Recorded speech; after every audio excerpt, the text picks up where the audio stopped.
King Charles III was proclaimed as monarch at the palace following the death of his mother.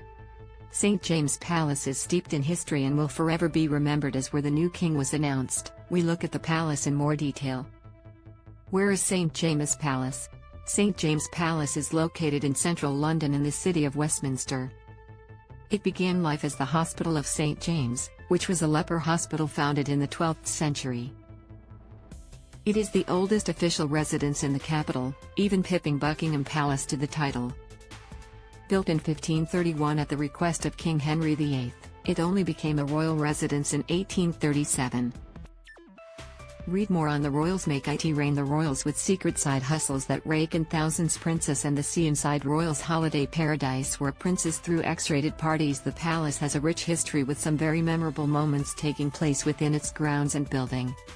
In 1558, Mary Tudor signed the treaty surrendering Calais at the palace. Who has lived at St. James' Palace? Once built, Henry VIII would often use the palace to escape the demands of his time at court. He spent a lot of time there with Anne Boleyn during the peak of their marriage. Most read in the Sun closing time full list of 11 Wetherspoons pubs closing for good with 35 still for sale. A gut feeling glam 42, among 8 Brits charged over £9.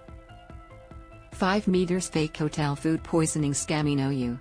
Love Island shock as rejected Ellie joins 8 days after fans chose Tom instead. Buck stops here. Andrew booted out of Buckingham Palace flat where he spent night with model Elizabeth I was one of the first royal residents to live at the palace during the threat posed by the Spanish Armada.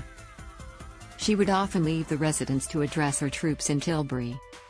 Charles I famously spent his last night before his execution at the St. James' Palace, and it was his son Charles II restored it to its former glory after Oliver Cromwell had turned it into an army barracks. William III and Mary II were to use the palace as their primary residence, but it was demoted to being the house of the mistresses of both George I and II shortly after. It was George III who then bought and renovated Buckingham House, which became Buckingham Palace, which saw the end of St. James' Palace being a principal residence of the monarchy. Most recently, it is the official home of Princess Anne, Princess Beatrice, and Princess Alexandra. Both Prince William and Prince Harry lived here with their father King Charles III. Who has been christened at St. James' Palace? The list of people christened at the palace really is a who's who of the British monarchy. Here is a rundown of the christenings that have taken place there. King Charles II, June 27, 1630 Mary Princess Royal, November 4, 1631 King James II, November 24, 1633 Princess Elizabeth, January 2, 1636 Princess Anne, March 30, 1637 Queen Mary II, May 9, 1662 Queen Anne, unknown day and month in 1665 King George IV, September 8, 1762 King William IV, September 18, 1765 Princess Beatrice of York, December 20, 1988 Prince George of Cambridge, October 23, 2013 Prince Louis of Cambridge, July 9, 2018 How many rooms are in St. James' Palace? It is unknown how many rooms the palace has in total, but does hold up to 100 receptions every year. The red brick palace is built in the Tudor style and has 4 floors.